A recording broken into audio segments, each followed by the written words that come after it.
Саламатсыздар ма, құрметті әріптестер. Бүгінгі вебинарымыздың басталу уақыты келді. Бүгінгі вебинардың тақырыбы оқыту мен оқу үдерісінде АКТ құралдарын тиімді қолдану жолдары тақырыбында жүргізілетін болады. Сондай-ақ Paint бағдарламасын қолдану арқылы кері байланыс беру, алу, топтық жұмыс нәтижесін қорғау және онлайн кездейсоқ сандар генераторы, онлайн таймер, тағы басқа құралдармен танысатын боламыз. Вебинар жүргізуші Шымкент қаласындағы педагогикалық шеберлік орталығы филиалының тренері Ереке Бақытжан Бейсенбайұлы. Әріптестер, қазір сіздерге 1 минут берсем, алдарыңызда қалам, немесе қаламмен парақ болатын болса, жақсы болатын еді. А4 парағы болсын, қандай қолжетімді кез келген парақ бола береді. Таза парақ болса болды. Карандаш, маркер болса жүдә жақсы. 1 минут уақыт.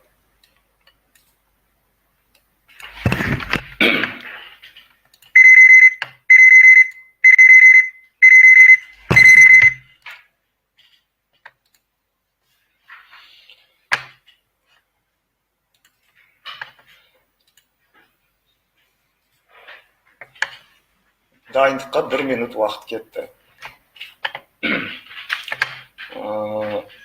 Қазір мен онлайн таймер бағдарламасын қосып қойдым. Байқаған болсаңыздар, жаңа дыбыс шыққан болатын. Дайындықтың аяқталуына 30 секунд қалды, әріптестер. Көріп отырған болсаңыздар.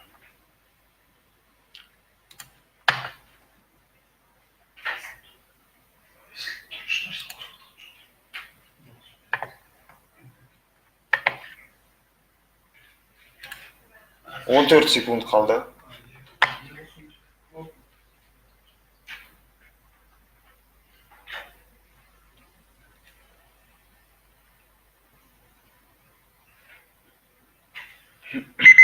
Жақсы, уақытымыз дайындықта уақыт бітті. Енді әріптестер, кәнеке естіліп тұр ма? Жақсы естіліп тұрса, 555 деген сан жазып берсеңіздер, әріптестер. Жақсы, Жазира апай, жақсы естіліп тұр екен. Тағы да әріптестер, жақсы көріп тұрмын, естіліп тұр екен барлықтарыңызға. Жарайды, жақсы, әріптестер, сонымен вебинарымызды ары қарай жалғастырайық. Сонымен АКТ құралдарын тиімді қолдану жолдары бойынша айтатын болсақ, вебинар мақсаты оқыту мен оқуды жетілдіру мақсатында сандық технологияларды қолдану бойынша мұғалімдерге көмек көрсету. Бұл вебинар мақсаты болып келеді. Ары қарай ақпараттық коммуникациялық технологиялардың дамуы білімді бағалау және пайдалану жүйесінде уақытылы өзгертіп отыруы талап етеді. Осыған байланысты оқытуда қолданылатын әдіс-тәсілдер, әдістемелер, технологиялар жаңартылып отыруы қажет екен, әріптестер. Бұл мектептегі мұғалім көшбасшы мұғалімге арналған нұсқаулықтан алынған, әріптестер. Өздеріңіз байқағандай, бұл жерде қазір түйінді идеяларды көрсететін болсақ, бұл жерде дамуы, ақпараттық коммуникациялық технологиялардың дамуы, білімді бағалау және пайдалану деген кілт сөздер бар екен, әріптестер. Әрине әдіс-тәсілдер де заман талабына қарай өзгеріп отыру қажет. Жақсы, ары қарай кеттік.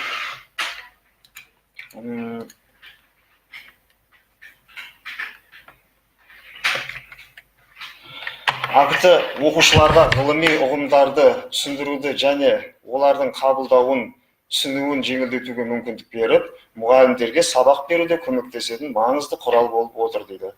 Сондықтан оқыту барысында осы технологияларды ойланып қолдану қажет екен.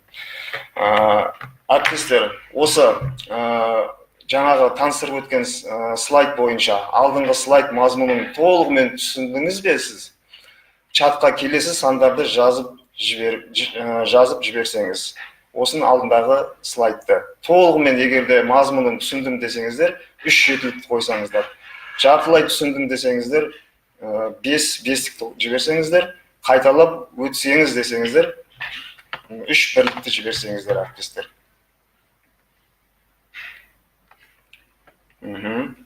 Жақсы. Толығымен түсіндім дейтіндер бар екен. Жартылай түсіндім дегендер бар екен. Жақсы. Тағы да, әріптестер. Шамамен алғанда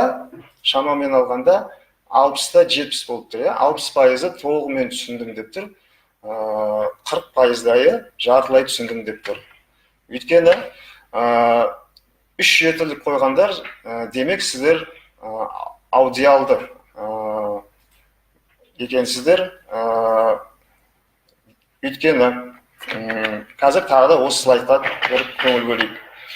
Сіздер тыңдадыңыздар. Мен тек қана қазір слайдты айтып, келесі слайдқа өтіп кеттім.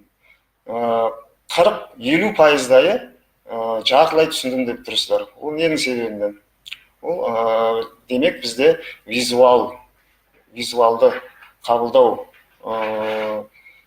дағдысы жоғары тыңдаушыларымыз, әріптестеріміз бар деген сөз деп айтуға болады. Егер де мен былай түсіндірсем, АКТ оқушыларға ғылыми ұғымдарды түсіндіруді және олардың қабылдауын, түсінуін жеңілдетуге мүмкіндік беріп, мұғалімдерге сабақ беруде көмектесетін маңызды құрал болып отыр. Сондықтан оқыту барысында осы технологияларды ойланып қолдану қажет десем.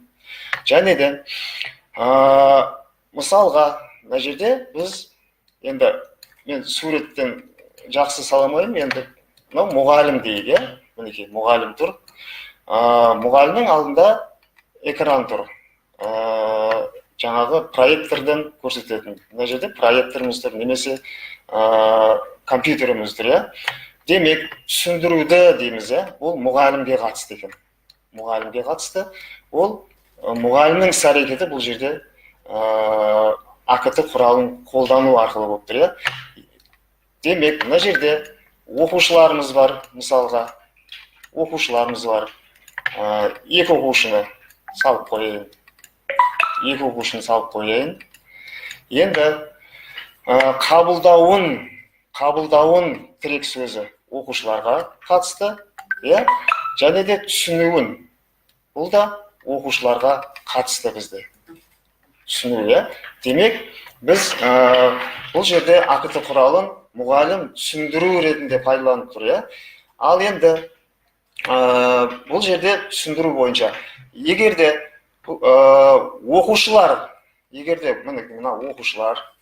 оқушылар түсіндіру жұмысын жүргізетін болса, ол бұл жерде интерактивті әдіс арқылы жүруі әбден ықтимал.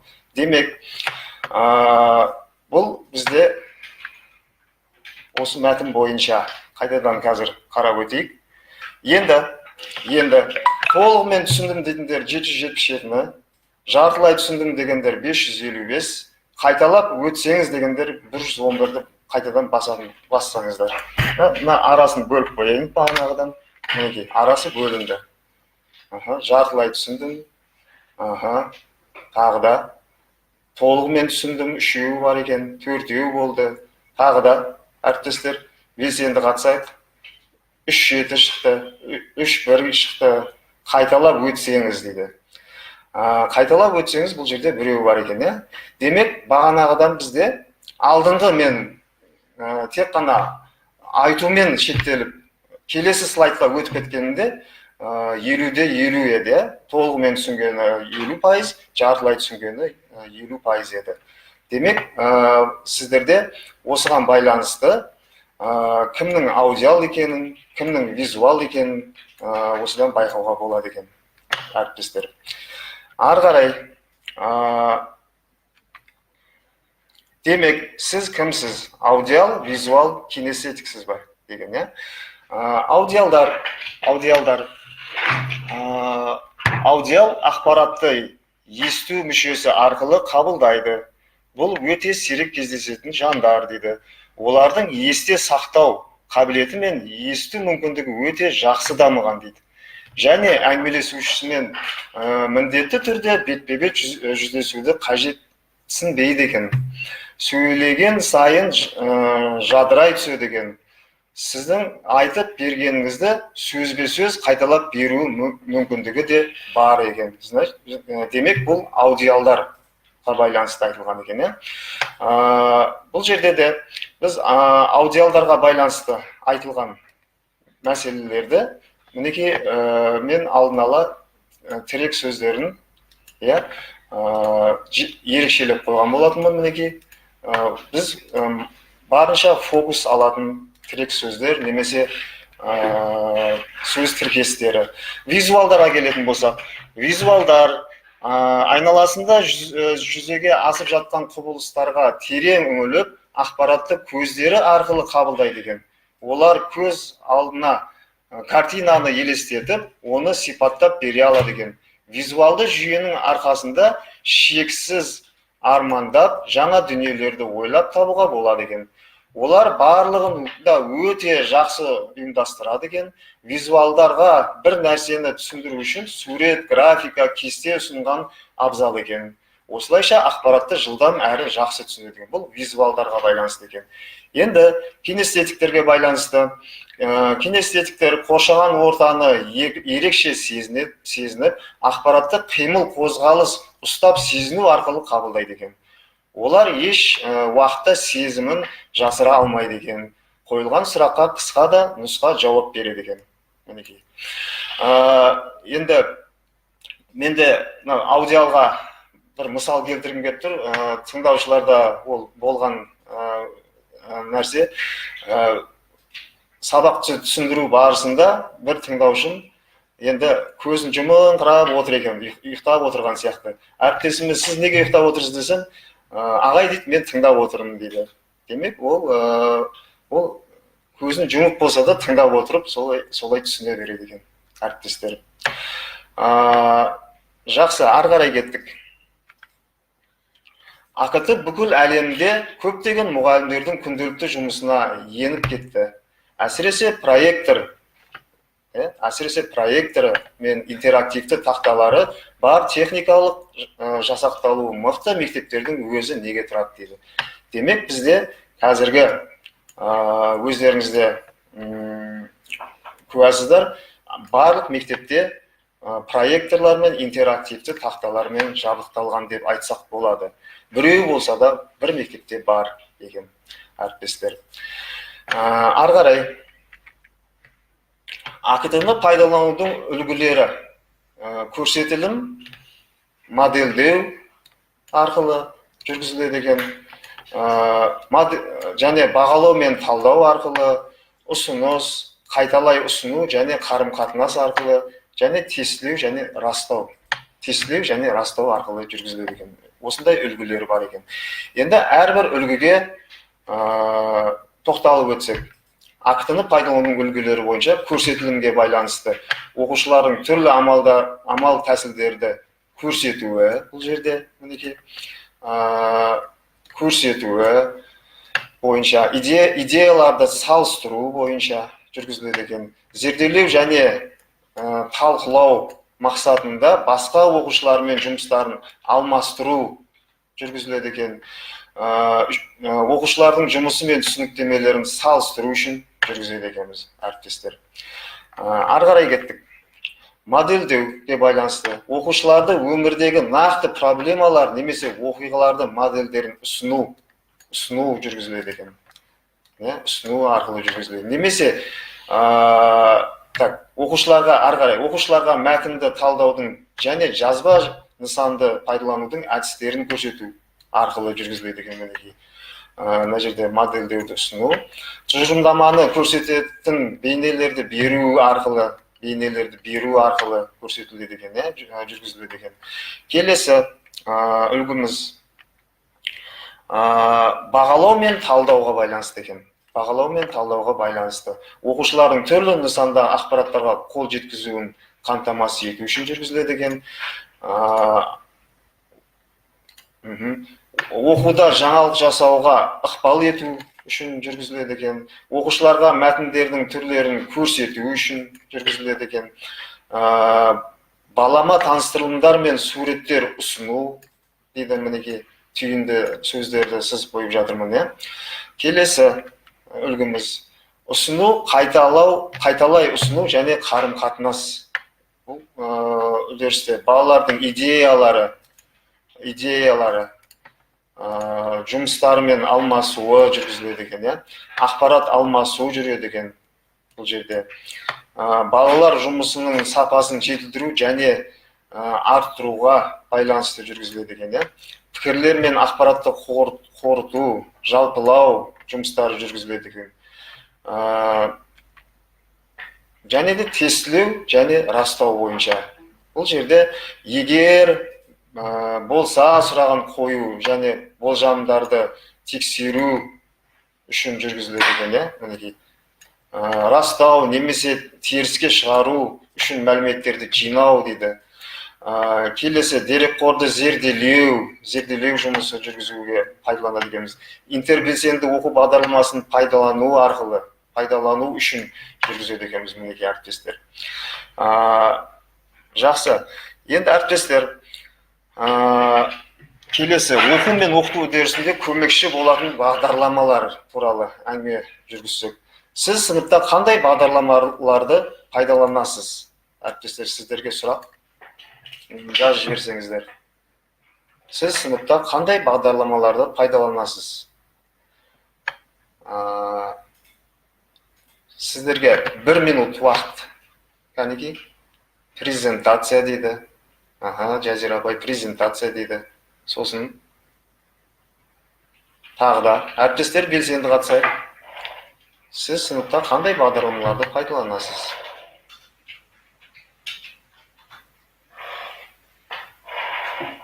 Википедия дейді.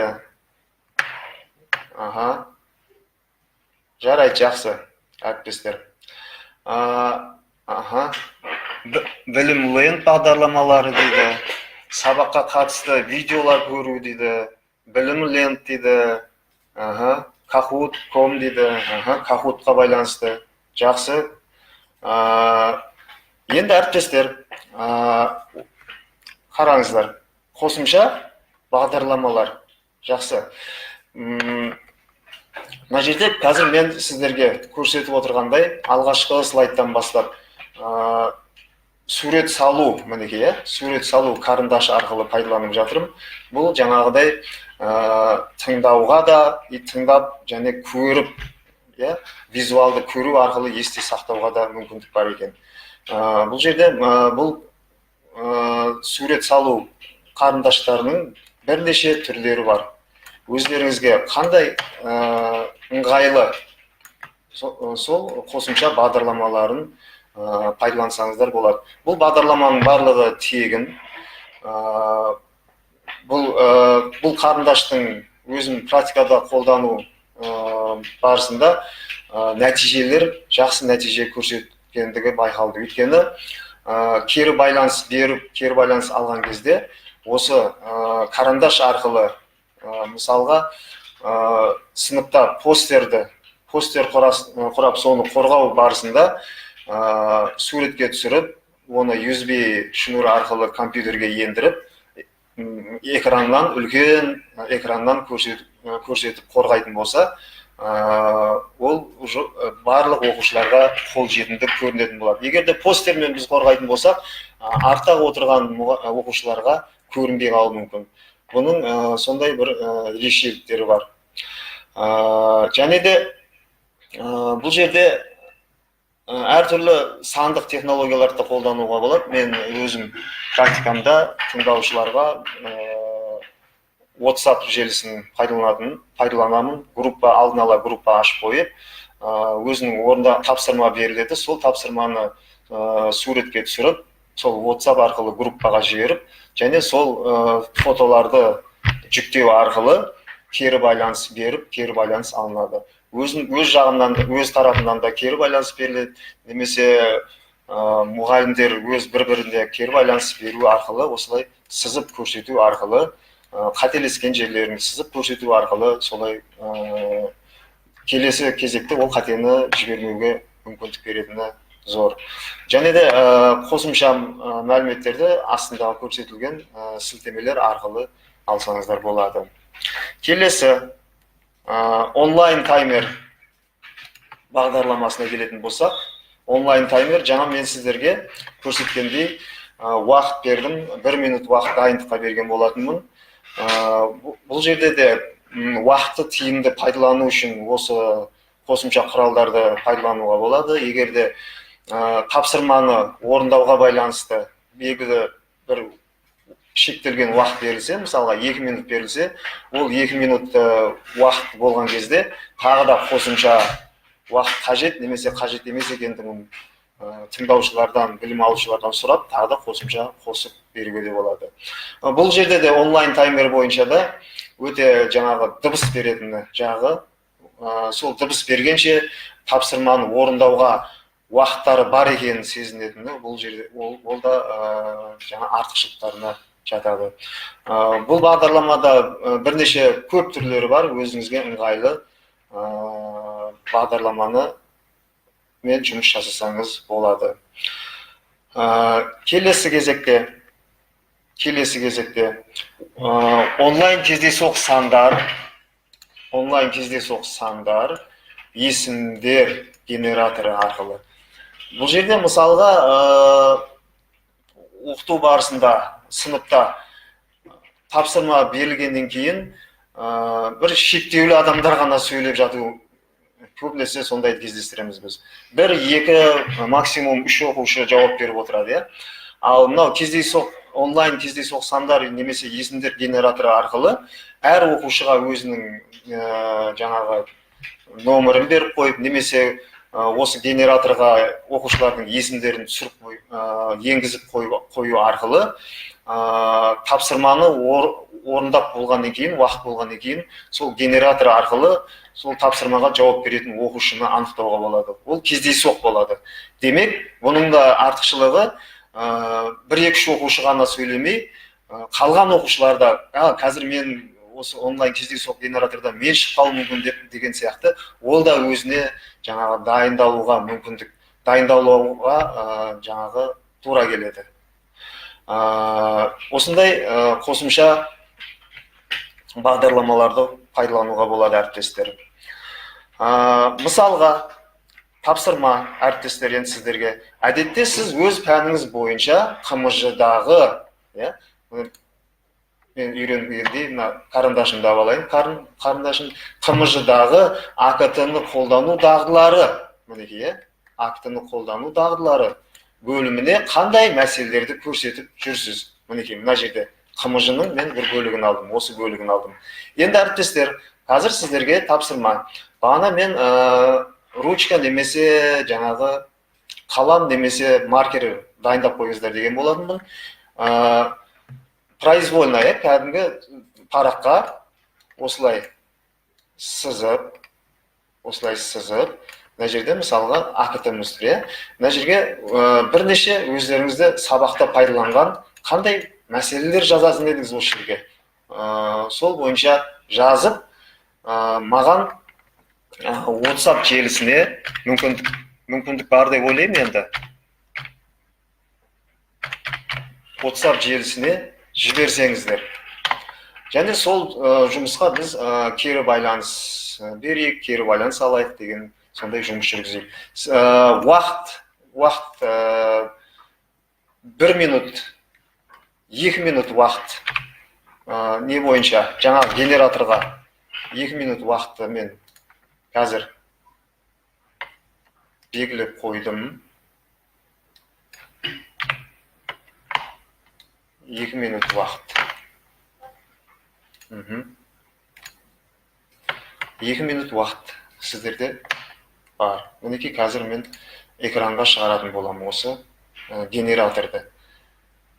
Онлайн таймер бағдарламасын. Мінекей.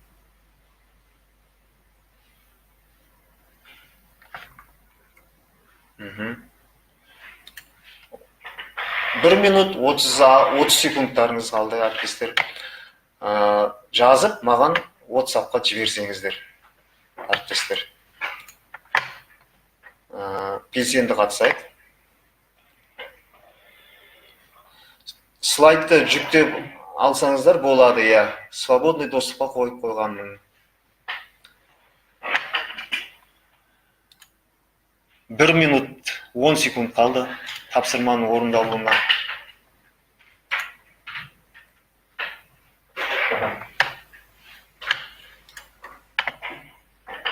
Сегіз 701 409 88 79. Егер де WhatsApp-қа маған жібергендеріңіз болса, қосу белгісін жазып жіберсеңіздер, мен біліп отырайын.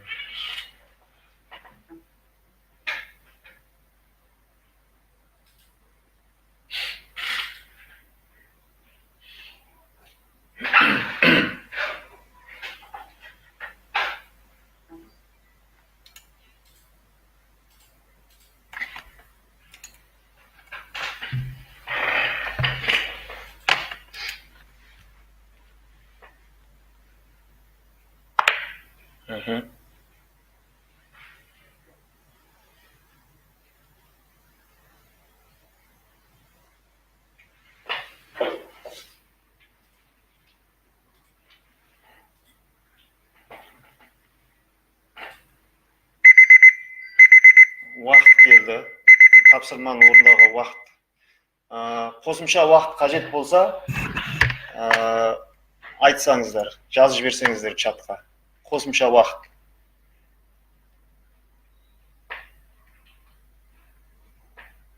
Интернет желісінен анықтамасын анықтауда қолданамын дейді. Қажет дейді. Жарайды, 1 минут қосымша уақыт берейін. Мінекей, қазір 1 минут қосымша уақыт.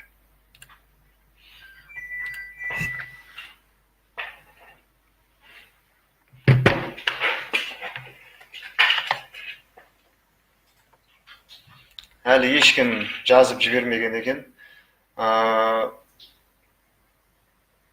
Чатта жазған бір бөлек, оны дәптерде жазып, фотомен экраннан осы желіге жіберген бір басқа бөлек болады, әріптестер.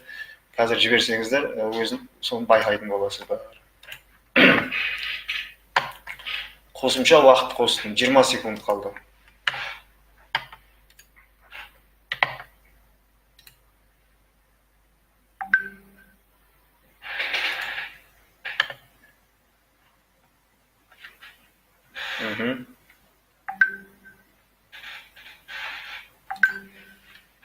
Екі секунд.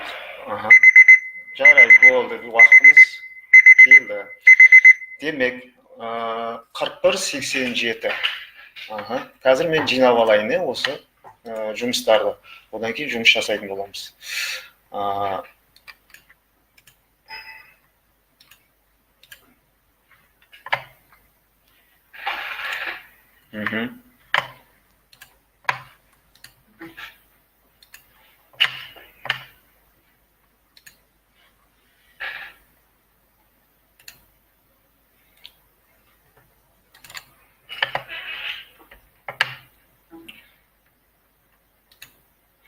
Сіздерге көрініп тұр ма, әріптестер? Экран көрініп тұр ма?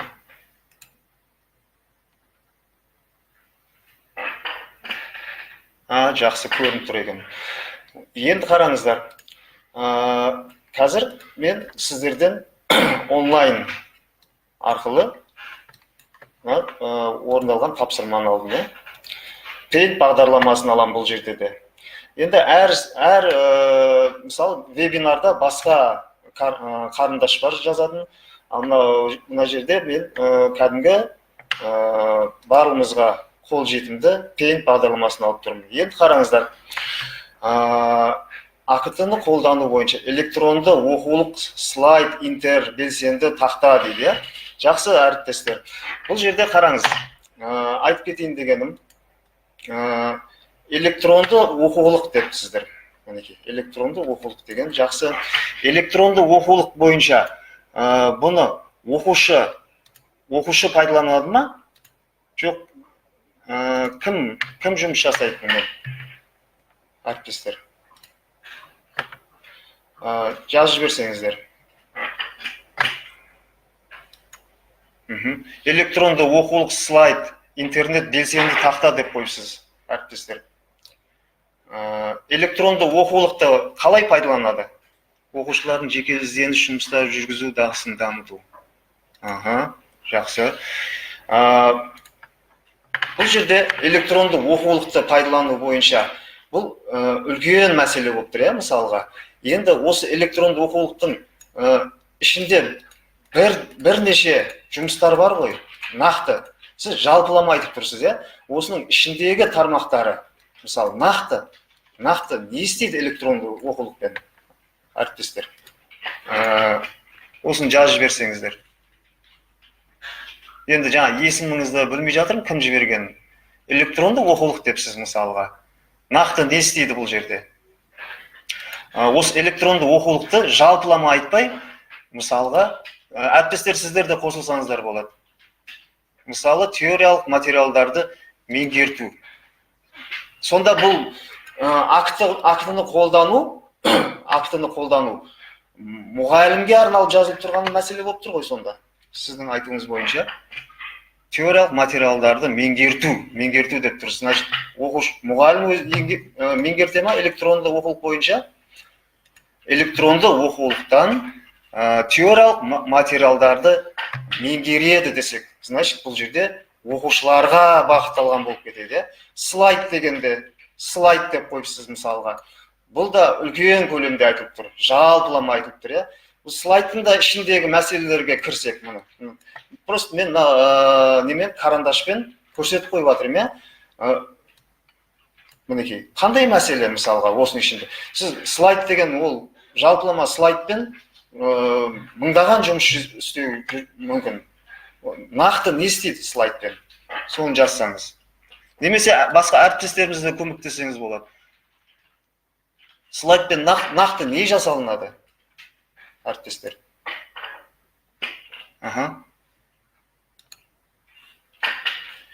Мысалға, интернет деп қойыпты. Интербелсенді тақта. Интербелсенді тақта тоже бұл жерде жалпылама жазып қойған, жалпылама кетіп тұр. Бұл интербелсенді тақтаны пайдаланудың ішінде бар ғой тағы да мәселелер. Көптеген мәселелер бар ғой. Соның ішіндегі нақты не істейді? Әріптестер, бір-екі ұсыныс жазсаңыздар. Дауыс шықпай жатыр дейді. Мұхаббат апай. Менің даусым естіліп тұрған болса, қосу таңбасын қойсаңыздар. Естіліп тұр дейді. Тағы да. Жарай, жақсы әріптестер. Сонымен, бұл жерде интербелсенді тақтаны пайдалану арқылы кері байланыс беру немесе алу деген сияқты, сондай түйінді идеялармен қосып қойсаңыз дұрыс болар еді, әріптестер. Тағы да жаңағы жазып жіберген осы тапсырмаға байланысты жазып жібергендер болса, менің жұмысымды қарайықшы дейтіндер болса, айтсаңыздар. Осы ақыты бойынша тағы да кім жіберді? Жаңа бір-екі адам жіберген болатын, қарап көрейік. Тағы да біреуін қарап көрейік, бір жұмыста. Так, мына жерде Мұхаббат апай жіберген екен, рахмет сізге. Мінекей қазір алып жатырмын. Қазір экранды қосайын мен. Экранды қосайын.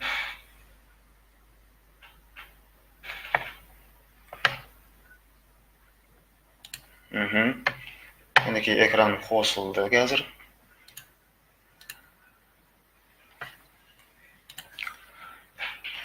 Мұхаббат апай жіберген екен. Мұхаббат апайдың орындаған тапсырмасын қарап көрейік. Жалпы бұл жерде де Мұхаббат апай презентация деп жалпылама кеткен екен. Нақты презентация бойынша қандай жұмыс жүргізіледі? Мысалға, соны жіктеп жазсаңыз. Мысалға, мыңдаған түрі болуы мүмкін. Сізге мыңдаған түрімен ол 40 минутта сізге қол жетімді емес қой, оның барлығын орындай алмайсыз ғой. Сіз міне тек қана сізге бір мәселе немесе екі мәселеде мен мына сызық көрсетіп жатырмын түсінікті болу үшін визуалдарға, иә. Жалпылама айтпай, соның ішіне кіру керек, әріптестер. Деодевча программасын қолдану. Жарайды, жақсы. Бұл жерде де қолдану. Нақты не істейді бұл программамен? Қандай іс-әрекеттер орындалады? Сол бойынша көрсетіп қойсаңыз. Білім ленд дейді программасы. Тоже бұл жерде де жалпылама кетіп тұр. Нақты бұл бойынша не істейді? Білім ленд сайтынан тапсырмаға қажетті мәліметтерді іздейді деп қойсақ мысалға. Оның ішіне кірген болмаймыз ба? Тоже бұл жерде де жалпылама тұр, соның ішіне кіру керек сияқты, әріптестер. Жақсы, екі әріптесіміздің жұмысын қарап шықтық біз, әріптестер. Рахмет сіздерге белсенділік танытқандарыңыз үшін. Тағы да жіберіп жатқандар бар шығар, біздің енді уақыт шектеулі, ары қарай жұмысымызды жалғастырсақ. Чатқа бір қарап қояйын. Слайд керек екен, қалай алсақ болады? Бізде интернет нашар, дауысыңыз. Бұл запись болады, оны сілтемесін жібереміз. Электронды оқулықтарды қолдануда физикалық құбылыстарды, химиялық реакцияларды көруге болады дейді. Жақсы, дауыс. Оқушылардың жеке ізденіс жұмыстар жүргізу дағдысын дамыту. Оқушылардың жеке ізденіс жұмыстар жүргізу дағдысын дамыту дейді. Жалпылама кеткен, нақты неге біз үлкен қылып айтып жіберіп жатырмыз мәселені. Танымдық қызығушылығын қалыптастыру деп тағы да үлкен қылып айтып жатырмыз. Соның ішіне кіру керек, әріптестер, техникалық ақау. Жақсы, ары қарай кеттік, әріптестер. Тапсырма тағы да. Жаңағы тапсырмаға байланысты ғой бұл, иә. Демек, сіздердің әріптестер, жаңағы актіні қолдану дағдыларына байланысты көрсеткен мәселелеріңіз, ол сіздер мұғалімге байланысты, мұғалімнің жасайтын іс-әрекетін жазып жатқан сияқтысыздар, және де жалпылама кетіп қалған. Бұл жерде не дейді? Осы сабақта оқушылар қандай акті дағдыларын дамыта алатынын көрсетіңіз деп тұр мысалға. Мысалға, тоже бағана айтылып жатсыздар, қазір мен қарандашымды алайын. Презентация деп тұрсыздар, иә? Презентация, бұл да үлкен жалпылама айтылып тұр.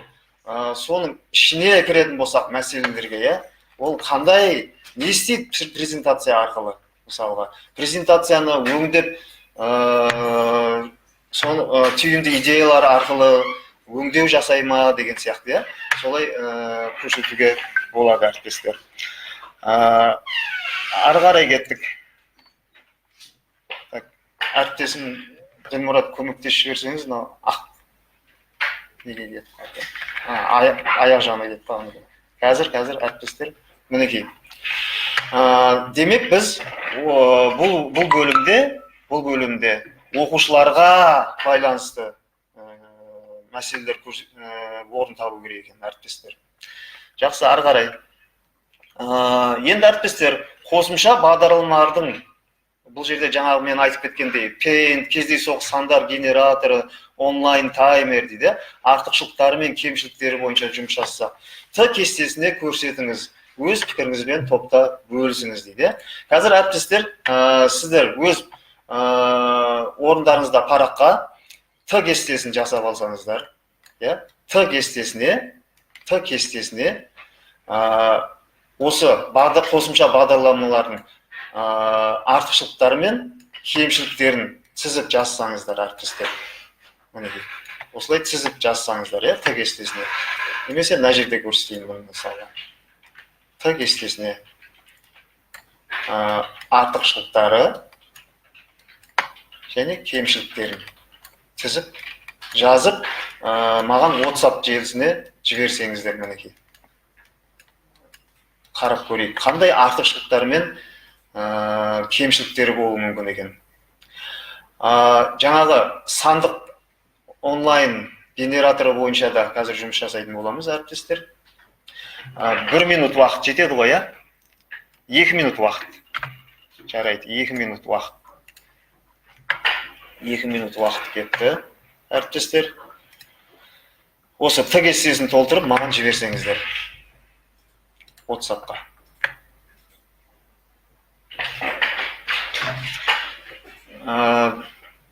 Үзіліп кетіп жатыр дейді Динара апайымыз. Үзіліп кетіп жатса, қайталап көруге де болады.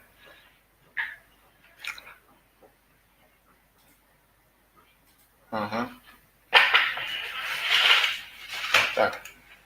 1,5 минут қалды әріптестер. Т кестесін толтырып күтіп отырмын.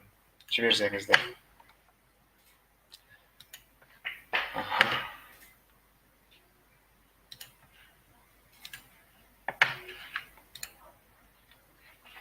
Бұл көрінбей тұр екен,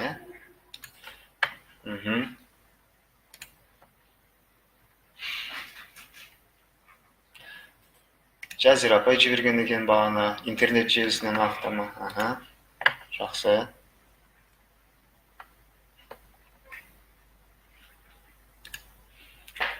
Қырық секунд қалды әріптестер. 40 секунд қалды.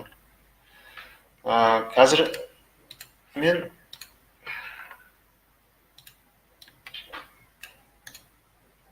кездейсоқ генераторын дайындайын.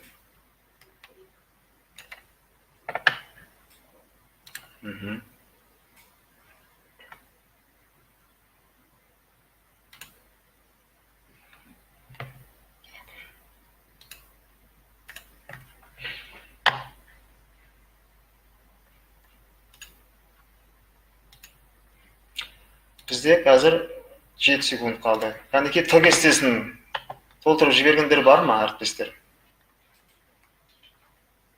Т кестесін. Уақыт болды. Қосымша уақыт қажет па?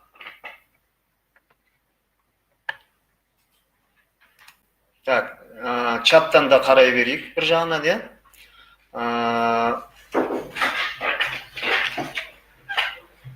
артықшылықтары. Жалпы оқушыны сабаққа қамти аласыз, жақсы, дұрыс айтасыз. Демек, сіз кері байланыс беруде, белгілі бір тапсырма бойынша кері байланыс беруде, мысалы, сыныбыңызда 25 оқушы болатын болса, сіздің 25 оқушыға сол тапсырма бойынша кері байланыс беріп шығуға сіздің мүмкіндігіңіз болмауы мүмкін. Сол себепті орындаған тапсырмаларды 2-3 баланың тапсырмасын, оқушының тапсырмасын экраннан көрсетіп қойып кері байланыс беретін болсаңыздар, қалған оқушылар сол кері байланыстың арқасында өзінің қателігін жөндеп, сол қателікті басқа жібермеуге мүмкіндік болады. Демек, сіз өзіңіздің энергияңызды сақтайсыз, оқушыларға да жалпы топқа кері байланыс беріп өтесіз. Жақсы, дұрыс. Қызығушылық арттыру және уақытты үнемдеу. Жақсы, Мадина апай, қызығушылық артады ол кезде, және уақытты да үнемдейді екенбіз. Кемшіліктері енді. Сейфулла ағайымыз. Кемшілігі, мұғалім деп кезінде үлгеру қажет деп ойлаймын дейді. Мұғалім деп кезінде үлгеру қажет деп ойлаймын. Кішкене түсініктілі оқып жазып жіберсеңіз. Кемшілік, мұғалім назарынан тыс оқушы басқа әрекетпен айналысуы мүмкін.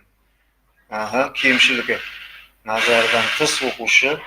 Бұл жерде қалай назардан тыс қалуы мүмкін ба?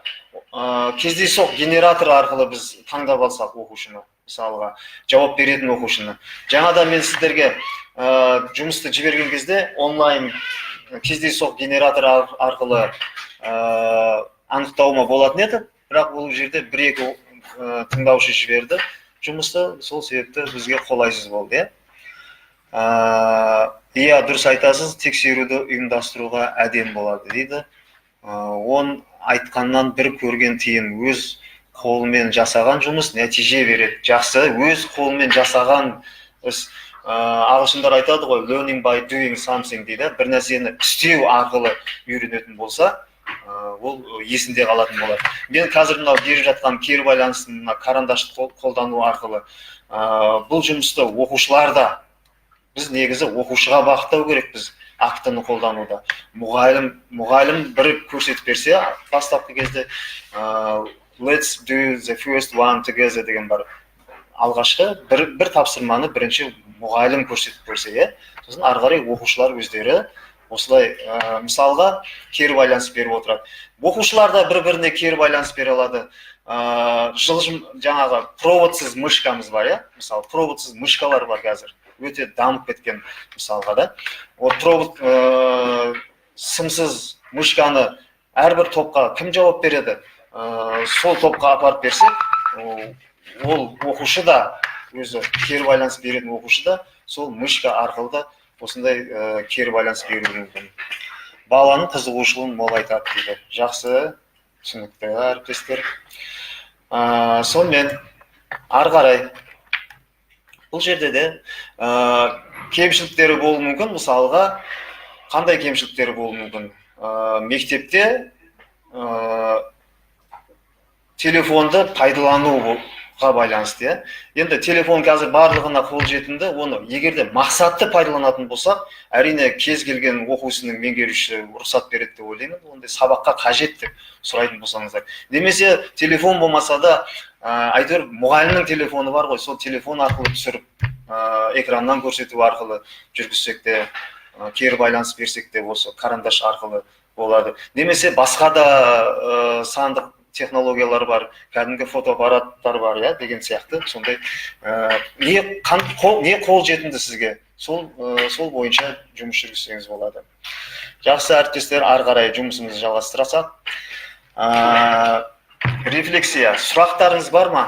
Осы біздің вебинарға байланысты, әріптестер. Сұрақтарыңыз болса, мен жауап беруге дайынмын. Әрине, бастауыш сынып оқушыларында пайдалануға болады. Бұл кез келген жас ерекшелікте, және де кез келген пәнде пайдалануға болады. Бұл мұғалімнің шеберлігі бұл жерде де. Әрбір жаңағы әдістерге қаншалықты дұрыс келеді бұл деген сияқты. Бұл сұраққа жауап беретін болсам, мысалға, бағана біз үлгілерін айтып кеттік қой. Актіні пайдалану үлгілері, иә? Осы үлгілердің, мына үлгілердің барлығында пайдалануға болады бұл карандашты. Әріптестер, осы үлгілердің барлығында пайдалануға болады. Мұнада пайдалануға болады, мұнада болмайды деп айта алмаймыз, әріптестер.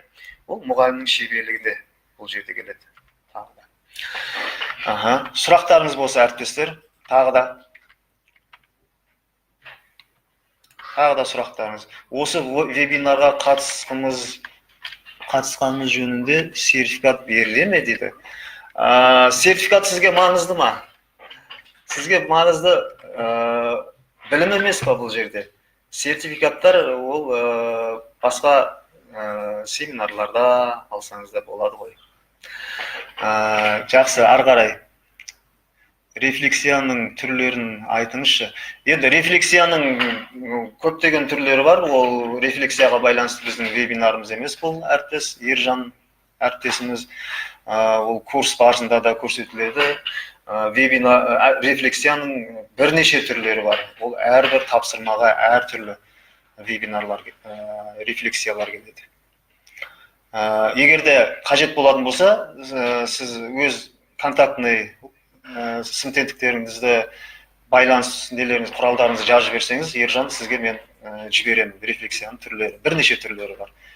Бақытжан ағай дейді, бүгінгі вебинар мен үшін өте көп көмегі тигізді. Алғысым шексіз. Сізге де рахмет. Алайда бізде барлық сынып бөлмелерінде интербелсенді тақта жоқ қой. Жақсы сұрақ. Мен осы сұрақты күтіп отырған болатын, Перизат апай. Интербелсенді тақтаның болуы шарт емес, міндетті емес. Кәдімгі проекторден, карандаш, бағанағы, мен сілтемені сіздерде бар, сілтемені алсаңыздар болады. Бұл қаламды кез келген компьютерге ендіру арқылы, сіздер проектор арқылы көрсетуге болады. Проектор арқылы жүргізуге болады. Так, Перизат апай, жауапқа қанағаттандыңыз ба? Интербелсенді тақта жоқ қой дегенге. Онлайн курсқа қатысып сертификат алсаңыз болады, иә. Онлайн курстарда бізде көп қазір. Тағы да әріптестер. Жақсы әріптестер. Онлайн курстарға байланысты әріптестер, бұл вебинар негізі республика бойынша бұндай вебинарлар күніне кемінде 1-2 рет болады. Сонда бізде бір оқу жылында 34 апта болса, есептеп көріңіздер. Бір жылда неше вебинар жүргізіліп жатырмыз. Осындай вебинарларды қарап, өздеріңіз үйреніп, бір вебинардан бір нәрсе алсаңыз да, оны бірнеше жыл пайдалануға сіздерге мүмкіндіктер бар әріптестер.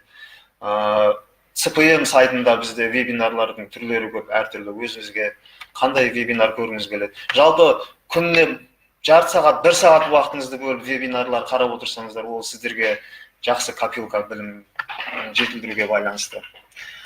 Мен Келес ауданынан 3-ші Әлия Молдағұлов мектебінен сізге үлкен алғысым, рахмет айтамыз дейді. Рахмет сізге де. Иә, рахмет, сабақ өте қызықты өтті, жауабыңызға рахмет дейді. Вебинар өте маңызды, пайдасы мол, сабақ болды. Рахмет сізге, еңбегіңізге шығармашылық табыс тілеймін. Мейірбан деген менің анашым. Қазір пенсияда 3 жыл болған, пенсияға шыққанына, бірақ жұмыс істеп жатыр. Осы АКТ құралдарын сабақта белсенді қатысады. Жас мамандар ондай белсенді сабақтарды істей алмайды. Менің анашым мінекей пенсионер қазір істейді. Значит, барлығына істеуге болады деген сөз ол. Рахмет сізге, Мейірбан апай. Қазіргі таңда қажетті дүние айтылды. Жақсы әріптестер. Сонымен мұқият тыңдағандарыңыз үшін рахмет дейді. Шығып кетпеңіздер вебинардан. Енді осы слайдты бойынша әңгіме жүргізсек бола ма? Немесе белсенді қатысқандарыңыз үшін рахмет деп. Осының қайсысы дұрыс? Егерде мұқият тыңдағандарыңыз үшін рахмет деп айту қажет болатын болса, 1-ді бассаңыздар. Ал егерде белсенді қатысқандарыңыз үшін рахмет деп мен айтуға болады десем, 2-ні бассаңыздар әріптестер. Қайсысы, қай үдеріс бізде жүрді деп ойлайсыздар, әріптестер? Менің черновиктерім. 2 дейді Ержан ағайымыз. Мұқият тыңдағандарыңыз. 2 дейді.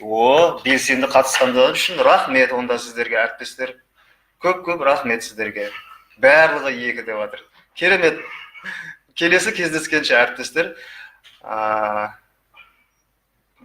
Біреу бар екен. Мұқият тыңдағандарыңыз үшін рахмет. Мінекей Мариям апай сіз үшін мінекей. Әлі бізде 6 минуттай бар екен. Сұрақтарыңыз болса қойсаңыздар болады. Әріптестер, қазіргі заманда мысалға енді уақыт бар, осы кезде пайдаланып кетейін мен. Жаңа не үшін айтып жатырмын? Үйрену керек, оқу керек деп. Қазіргі заманда бірінші бізде қараңыздар. Бақылау жасаймыз, сіздер уже бақылау жасап, мұғалімдік мамандығына бақылау жасадыңыздар. Одан кейін мәселе кетеді обучение, оқу немесе үйрену жүру керек. Мінекей оқу үйренуіміз мінекей осы вебинарға байланысты жүргізіліп жатыр. Және де сол оқып үйренгендеріңізді тәжірибеде қолдану. Осы мәселені жүргізу керек әріптестер. Сол себепті жаңағы вебинарларға қатысып отырыңыздар. Мен әріптесім аяқтаңыз деп жатыр. Өкінішке орай аяқтауға тура келіп тұр әріптестер. Жақсы, рахмет сіздерге, көп. Бұл рахметті сіздерге бағыттағым келіп тұр. Сіздердің, өйткені сіздер белсенді қатыспасаңыздар, бұл вебинардың мақсатына жету қиын болатын еді. Сіздерге рахмет жалпы. Сау болыңыздар.